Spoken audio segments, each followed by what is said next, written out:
I've been thinking, maybe I'm like scapegoat or something. Look how you stand straight up. Believe in God? Certainly. Believe in Death Row East.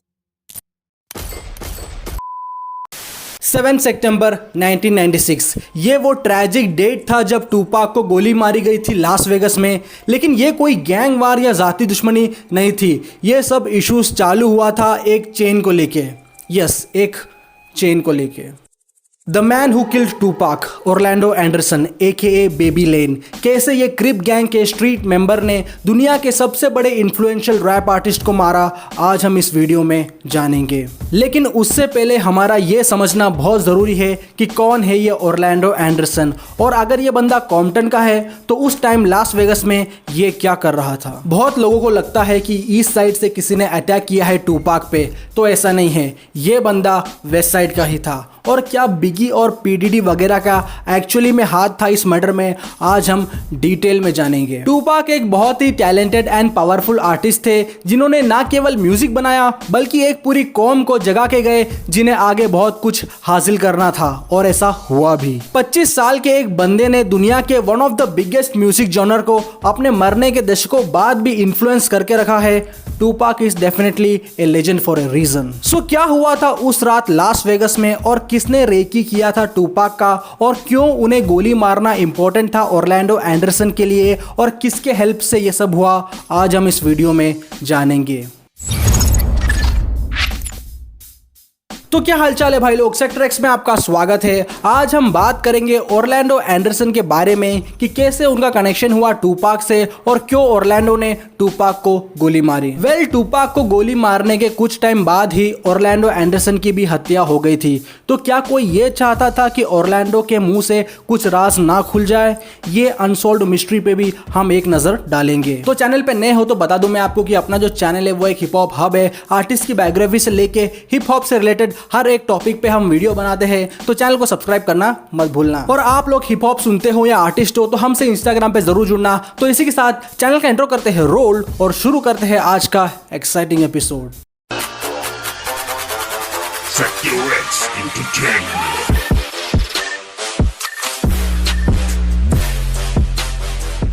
Video में आगे बढ़ने से पहले check this out.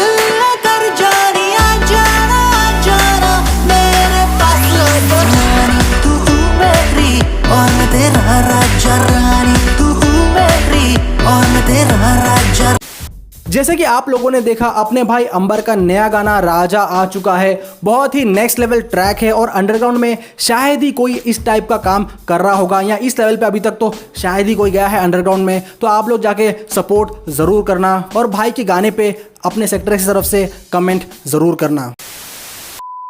Orlando Anderson का जन्म हुआ था 13 अगस्त 1974 Compton California में, और ऑरलैंडो को उनकी मॉम और ग्रैंडमदर ने पाला था। एंड बेसिकली वो लोग कॉम्पटन के साउथ साइड में रहते थे, और उनके अंकल थे कीफी डी, जो कि एक OG गैंग मेंबर है क्रिप गैंग के, और उनका काफी वर्चस्व था ऐसे गैंगस्टर कॉम्पटन में। ऑरलैंडो भी उनके अंकल की तरह बनना चाहते थे, और उन्होंने यंग एज में ही South Side Compton Crip gang join किया था, जो कि कैलिफोर्निया का one of the most notorious gangs में से एक है, इवन जिसमें the godfather of gangster rap Eazy भी मेंबर थे। आगे चल के ऑरलैंडो भी अलग अलग क्रिमिनल एक्टिविटीज में इन्वॉल्व हो गए गैंग्स के साथ, जैसे कि मॉब पायरू ब्लड गैंग के साथ शूट आउट, फिरौती और मॉल्स वगैरह में डकैती। और इन लोग के सबसे बड़े दुश्मन थे ब्लड गैंग वाले। इस पॉइंट पे गौर करना, क्योंकि आगे जाके कहानी में ट्विस्ट यही पॉइंट लेके आता है। और इस तरह अपने टीन एज में ही ऑरलैंडो को जुवेनाइल डिटेंशन सेंटर यानी बच्चों के जेल जाना पड़ा, लेकिन इस वजह से स्ट्रीट्स में ऑरलैंडो का अच्छा खासा नाम हो गया था, और स्ट्रीट्स में उनका नाम पड़ गया था बेबी लेन, और इसी नाम से उनके होमीज उन्हें बुलाया करते थे। इन सब इश्यूज के दौरान भी ऑरलैंडो पढ़ने में अच्छे थे, और वो काफी सही मार्क्स लेके आते थे अपने हाई स्कूल में, और उनके ही स्कूल से पढ़े थे एक टाइम पे आइस क्यूब भी। और अपनी पढ़ाई कंप्लीट करने के बाद वो उनकी गर्लफ्रेंड रेजिना स्मिथ के साथ शिफ्ट हो गए, और as per the records Orlando के 4 बच्चे हैं, जिसमें 3 रेजिना के साथ ही है। 19 साल की उम्र में ही वो जॉब वगैरह करने लग गए थे एक कार वर्कशॉप में, लेकिन उनका असली पैशन था म्यूजिक और स्क्रीन राइटिंग और उनका सपना था कि कैसे भी एंटरटेनमेंट बिजनेस में अपना करियर बनाना है। 21 साल की उम्र आते आते वो मूवी स्क्रिप्ट पे भी काम करने लग गए थे, साथ ही एक रिकॉर्ड लेबल भी शुरू करना चाहते थे जिसका नाम रखने का प्लान था एज सक्सेस रिकॉर्ड्स। इन सभी के साथ ही वो एक एक्टिव क्रिप गैंग मेंबर भी थे और स्ट्रीट्स वगैरह में अपनी अच्छी खासी पकड़ बना ली थी। जब ओरलैंडो के लाइफ में इतना कुछ हो रहा था तो इसी दौरान कैलिफोर्निया के दूसरे छोर पे शुग नाइट और टूपाक अपनी सक्सेस एंजॉय कर रहे थे। Well, where is the motherfucker? You don't wanna talk with me. Got the police busting at me. I wasn't a lion, I'm a straight fighter. Suge Knight जो कि एक gang member थे Compton Mob Piru Blood gang के, जिन्होंने 1.4 million dollars देके Tupac को bail पे निकलवाया था जेल से और साथ ही टूपाक को अपने लेबल डेथ रो में साइन कर लिया था तुरंत ही। वेल, टूपाक की लाइफ स्टोरी वाले वीडियो में मैंने बताया है कि पाक जेल कैसे गए। अगर वो वीडियो देखना चाहते हो तो उसका लिंक मैं डिस्क्रिप्शन में डाल दूंगा। 1996 में टूपाक की album all eyes on me release हुआ था और वो अमेरिका के ही नहीं बल्कि दुनिया के one of the fastest growing आर्टिस्टों में से एक बन रहे थे, वो भी पूरे डेथ रो रिकॉर्ड्स के साथ। शुग का लेबल डेथ रो जो एस्टैब्लिश हुआ था कॉम्पटन के कई सारे ब्लड गैंग मेंबर्स को लेके, या यूं कह सकते हैं वो एक ब्लड गैंग का ही रिकॉर्ड लेबल था और स्नूप ही थे उसमें एक क्रिप गैंग के बंदे। वो भी इसलिए क्योंकि स्नूप के एल्बम्स अच्छे खासे बिक रहे थे मार्केट में, जिससे काफी सही पैसा बना रहे थे शुग नाइट और साथ ही ड्रे से काफी क्लोज थे स्नूप। और टूपाक ने जब से डेथ रो ज्वाइन किया था तब से ही वो ऐसे blood gang member role play कर रहे थे और एक ब्लड गैंग के ही मेंबर अपने आप को क्लेम कर रहे थे।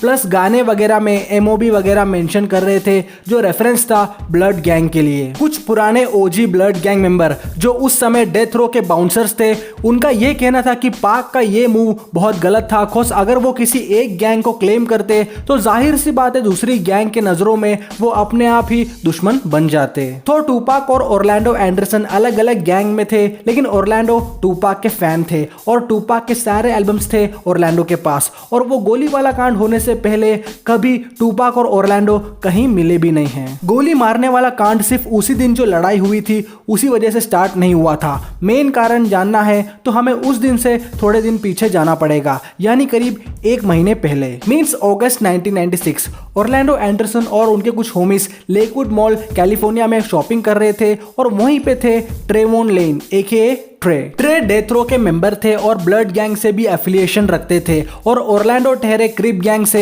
सो इन लोगों के बीच कुछ कहा सुनी हुई मॉल में और ट्रेवोन को ओरलैंडो और उनके साथ जो क्रिप गैंग के बंदे थे उन्होंने पीटा और उनके गले से चेन छीन लिया। जो चेन ओरलैंडो ने छीना था वो था the famous death row chain, जो कि शुग सिर्फ डेथ रो के खास और वफादार आर्टिस्ट एंड होमीज को ही देते थे।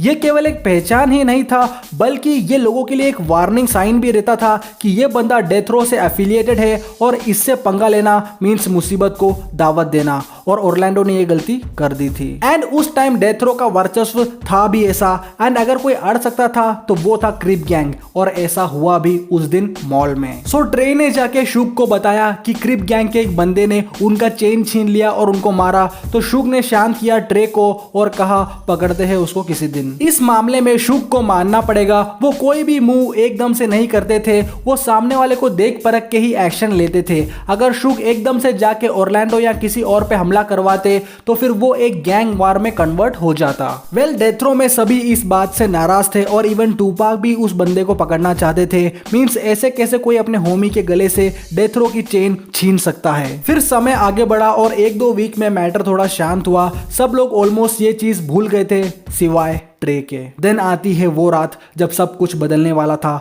हमेशा के लिए, टूपाक के लिए, डेथ रो के लिए, इनफैक्ट हिप हॉप के लिए। तारीख थी सितंबर 7, 1996। माइक टाइसन का बॉक्सिंग मैच था लास वेगस में और माइक टाइसन की फाइट उस टाइम पे समझ लो इंडिया पाकिस्तान का मैच हो। मींस इतना हाइप एंड एक्साइटमेंट बना रहता था पब्लिक में। पाक और माइक अच्छे फ्रेंड्स थे और दोनों की बॉन्डिंग काफी सही थी। सो पाक लास वेगस में बॉक्सिंग मैच देखने आए थे, वो भी पूरे डेथ रो मेंबर्स के साथ ही उन्होंने उनके नए वेंचर डेथ रो ईस्ट भी अनाउंस कर दिया था। Believe in Death Row East.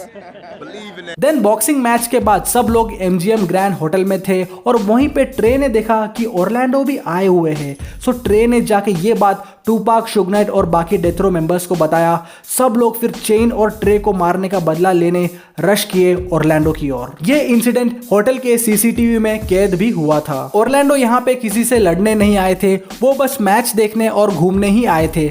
Suddenly hotel lobby में ऑरलैंडो के सामने टूपाक, शुग नाइट और डेथ रो की पूरी फौज खड़ी थी। टूपाक ने तब एक ही बात पूछा, you from the south? Slang में ये था कि क्या तुम साउथ साइड कॉम्पटन क्रिप्स के मेंबर हो? एंड ऑरलैंडो भी ऐसे कोई डरने वालों में से थे नहीं और ऑरलैंडो ने कहा यस। उसके बाद टूपाक और पूरी डेथ रो ने मिल के बहुत मारा ऑरलैंडो को और वो अकेले पड़ गए थे तब। एंड उसके बाद टूपाक वगैरह वहां से चले गए एंड काफी खुश थे कि डेथ रो फैमिली ने अपना बदला ले लिया है। लेकिन उन्हें ये खबर नहीं थी कि जिस व्यक्ति को उन्होंने धोया है वो कोई फुद्दू बंदा नहीं है, क्रिप गैंग का एक काफी एक्टिव गैंग मेंबर है। ऑरलैंडो उठे और उनके अंकल को कांटेक्ट किया। यस, वही ओजी अंकल जिनके बारे में मैंने आपको बताया था वीडियो की शुरुआत में, जो थे कीफी डी। कीफी डी भी तब लास वेगस में ही थे और उनके भांजे को शुग नाइट और उनके गैंग ने मारा। ये सुन के वो तुरंत पुल अप किए ऑरलैंडो के पास। कीफी डी का स्ट्रीट्स और म्यूजिक इंडस्ट्री में सही पकड़ था और शुग को वो पर्सनली जानते भी थे।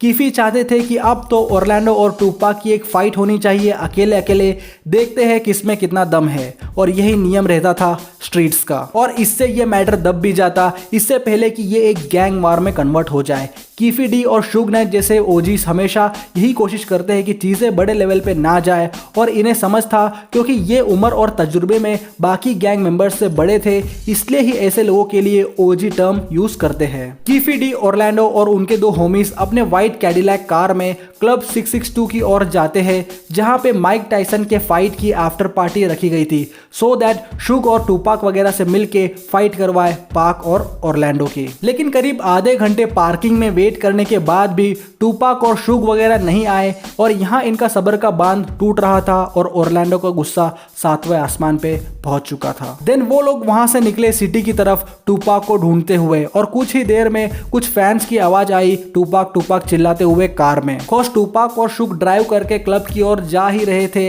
एंड इवन एक फैन ने पाक की फोटो भी खींची थी कार में एंड किसी को यह खबर नहीं था कि ये पाक की लास्ट फोटो होगी जिंदा। देन एक सिग्नल पे पाक और शुग रुके और ठीक उनके पीछे उनके सिक्योरिटी वाले थे दूसरी कार में और टूपाक कुछ फैंस लड़कियों से इंटरेक्शन कर रहे थे। अचानक बगल से वो व्हाइट कैडिलैक कार आती है जिसमें कीफी डी और ऑरलैंडो थे और बिना कुछ कहा सुनी के ऑरलैंडो सीधा अंधाधुंध गोली चला देते हैं पाक की कार पे। पाक को कई गोलियां लगती है और एक गोली शुग को भी छू के निकलती है एंड कीफी डी तुरंत वहां से कार भगा लेते हैं और जल्द ही स्ट्रीट्स में ये न्यूज फैल जाती है कि ऑरलैंडो ने टूपाक पे गोली चलाई है। बट कोई क्लू नहीं मिला कि किसने गोली चलाई है, कौन सी गाड़ी थी, क्योंकि ये एक गैंग मैटर था तो किसी ने भी अपना मुंह नहीं खोला और ऑरलैंडो वापस कॉम्पटन आ गए। एंड कुछ दिन बाद 13 सितंबर को ये न्यूज आती है कि टूपाक ने हॉस्पिटल में दम तोड़ दिया। पूरी दुनिया के लिए ये एक शॉकिंग न्यूज था। मीनवाइल ऑरलैंडो ने एक वकील हायर किया तुरंत और मीडिया इंटरव्यू भी किया जिसमें वो ये सब चीजों से साफ मुकर गए और कहा कि मैंने किसी को गोली नहीं मारी है और मेरे पे झूठा इल्जाम लगाया गया है। इनफैक्ट ऑरलैंडो ने टूपाक पे उल्टा केस कर दिया जो मारपीट हुआ था MGM होटल में उसके चलते और वो इंसिडेंट पूरा कैद हुआ था सीसीटीवी फुटेज में MGM होटल के। टूपाक के डेथ के बाद तो मानो ब्लड एंड क्रिप गैंग के बीच जंग ही छिड़ गई थी कैलिफोर्निया में। आए दिन गोलीबारी होती थी दोनों गुटों के बीच में। सो पुलिस वालों ने सभी गैंग मेंबर्स के घर पे रेड मारा, अवैध हथियार बरामद किए और इवन इस एक्शन में ऑरलैंडो को भी अरेस्ट किया था और उनसे टूपाक वाले केस के बारे में भी पूछा उस टाइम पे, लेकिन ऑरलैंडो ने मना ही किया। सो कुछ सबूत ना होने की वजह से उन्हें छोड़ दिया गया। ऑरलैंडो अपनी फुल सेफ्टी के साथ हुड से बाहर निकले और एक नॉर्मल लाइफ जीने की कोशिश कर रहे थे, लेकिन कई लोगों का ये कहना था कि ऑरलैंडो टूपाक को गोली मारने के बारे में ब्रैग कर रहे थे स्ट्रीट्स में। और शुग नाइट ने ऑरलैंडो के साथ डील किया $60,000 का कि शुग का नाम नहीं ले वो MGM होटल वाले केस में जहां पे मारा पीटी हुई थी ऑरलैंडो के साथ। सो ऑरलैंडो ने $60,000 लिए और एक मांडवाली का सौदा भी किया शुग से कि कोई उनसे बदला लेने नहीं आएगा टूपाक वाले मैटर का। शुग ऐसे इस केस से फ्री हो गए क्योंकि ऑरलैंडो ने कोर्ट में यह गवाही दिया कि शुग ने नहीं मारा था उनको, बल्कि शुग बचा रहे थे उनको। लेकिन कह सकते हैं कि शुग की किस्मत खराब थी। शुग पहले से ही प्रोबेशन प्रोबेशन पे थे जेल से, मीन्स अगर वो कुछ भी गलती करते तो तुरंत उन्हें जेल में डाल देते वापस, और ऐसा हुआ भी। बाकी बहुत सारे कांड में भी शुक का नाम आया और इस तरह उन्हें वापस जेल भेज दिया 10 साल के लिए। उसी जेल में भेजा उनको जहां से वो कुछ सालों पहले पैरोल में निकल के डेथ रो खड़ा किया था। और शुक के जेल जाने के बाद समझ लो कि डेथ रो का डाउनफॉल चालू हो गया था। डेथ रो रिकॉर्ड्स का डाउनफॉल पे वीडियो चाहिए तो कमेंट सेक्शन में जरूर बताना। इवन तो ऑरलैंडो एंडरसन बाहर आजाद घूम रहे थे, लेकिन उनको यही डर था कि कोई ना कोई टूपाक के खून का बदला लेगा उनसे। लेकिन समय बीत गया इस डर में और देखते ही देखते 2 साल हो गए। 1998 तक सब ऑलमोस्ट ठीक हो गया था, बट ब्लड और क्रिप गैंग के बीच जंग चालू था और ऑरलैंडो भी थोड़े फ्री हो गए थे, लेकिन उन्हें जरा भी खबर नहीं थी कि उनकी जिंदगी अब कुछ ही दिन की रह गई है। लेकिन उसका टूपाक के मर्डर से कोई लेना देना नहीं था जो ऑरलैंडो के साथ होने वाला था। तारीख थी मई 29, 1998। ऑरलैंडो की ग्रैंड मदर का देहांत हो गया था और सारे फैमिली वाले उनके घर पे इकट्ठा हुए थे। सो सब लोगों के लिए कुछ खाने के लिए लेने गए थे ऑरलैंडो। मॉम्स बर्गर पे वो और उनके कुछ होमीस रुके और बर्गर का ऑर्डर दिया, लेकिन ये मॉम्स बर्गर उनके राइवल गैंग वालों के एरिया में था। उस बर्गर जॉइंट के रोड के उस पार एक कार वॉश था जहाँ पे ऑरलैंडो को एक बंदा दिखा जिससे ऑरलैंडो को पैसे लेने थे और बहुत समय से वापस नहीं दिए थे पैसे उस व्यक्ति ने। ऑरलैंडो और उनके होमीस उस बंदे के पास गए पैसे लेने और कुछ कहासुनी हुई और फिर जल्द ही सिचुएशन ने एक अलग ही मोड़ लिया। दोनों ओर से गोलीबारी होने लगी और 4 बंदों में से 3 बंदों की डेथ हो गई ऑन द स्पॉट और उन 3 बंदों में से एक थे ऑरलैंडो। ऑरलैंडो की डेथ ने एक नया डिबेट चालू कर दिया है पब्लिक के बीच में। कुछ लोग इसे ऑरलैंडो का कर्मा मानते हैं और कुछ लोग इसे टूपाक के खून का रिवेंज मानते हैं और कुछ लोगों का ये मानना भी है कि स्ट्रीट और गैंग लाइफ का अंत ऐसे ही होता है।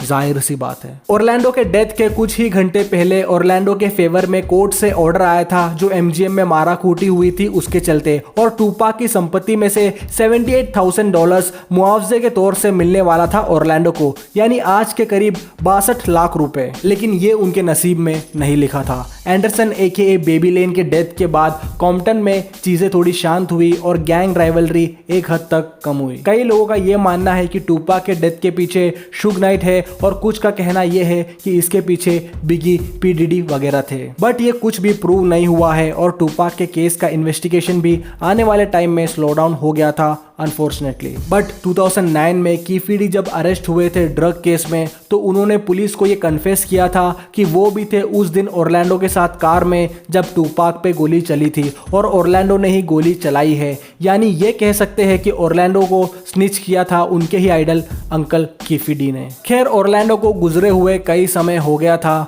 जून 6, 1998 को ऑरलैंडो को दफना दिया था ठीक उनके दादी के बगल में ही। आज भी कई सारी न्यूज़ आती है टूपाक के मर्डर को लेके। इवन कुछ लोगों का ये भी मानना है कि टूपाक जिंदा है। वैसे टूपाक जिंदा तो है हर उस फैन के मन में जो हिप हॉप सुनता हो, हर उस बंदे के अंदर जो मुसीबतों से अकेले लड़ रहा हो। तो ये वीडियो मैं उन जैसे लोगों को डेडिकेट करता हूं जिनकी जंग अभी भी जारी है दुनिया से। तो ये था भाई लोग आज का वीडियो। आप लोग कमेंट सेक्शन में बताना जरूर कैसी लगी आपको वीडियो। चैनल को सब्सक्राइब करना और अगर आप हिप हॉप सुनते हो तो इंस्टाग्राम पे जरूर जुड़ना। और हाँ, अपने भाई अंबर का नया गाना राजा आ चुका है, भाई के गाने पे सपोर्ट शो करना और इंस्टा पे अप्रिशिएट जरूर करना। तो इसी के साथ मिलते हैं अगले वीडियो में। तब तक के लिए अपना ख्याल रखना, अपने घर वालों का ख्याल रखना, इंटरनेशनल आर्टिस्ट को सुनना और अपने लोकल आर्टिस्ट को सपोर्ट करना। Bye bye, take care. रानी तू मेरी और मैं तेरा राजा।